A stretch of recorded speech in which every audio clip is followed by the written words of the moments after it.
Nahuman jud mi og biyahe og karon naa na ta sa Simala. Kini na simbahan na ilhan tungod sa daghang milagro, daghang mga deboto.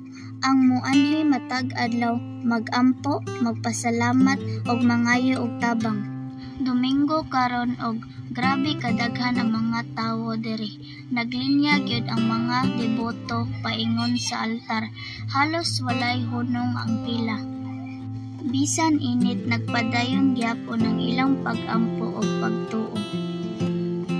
Karon naglinya mi paingon sa imahe ni Mama Mary.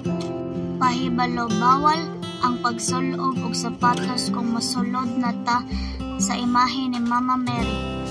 Mao ni ang dapit diin makita nimo ang tinuod nga milagro pinaagi sa mga sulat. Lahi ra jud basta makita nimo si Mama Mary sa personal. Murag naa jud kay peace nga mabati. Ug sa tanang nagtan-aw karon, ayaw jud ninyo kalinti sa pag-ampo. Bisan daghan tagi-agian, basta naa tay pagtuo, naa jud tay paglaom. Uban deboto naa diri, naay mga lamisa, papel ug bulpin. Uban nagsulat og pasalamat, uban nang hapa samtang gasulat. Ug mahuman naka sa pag-ampo, pwede na ka moari sa souvenir area.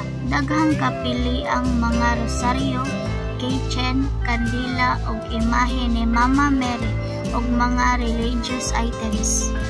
Reminders, ang matag color sa kandila sa Simala daghan og kahulugan. Matag kandila nga imong dagkuton. Naa may lahi-lahi nga kahulugan tungod ang pag-ampo sa tao dili parehas. Si Mama Mary dili man motubag pinaagi sa pulong, apan motubag pinaagi sa kalinaw nga imong mabati.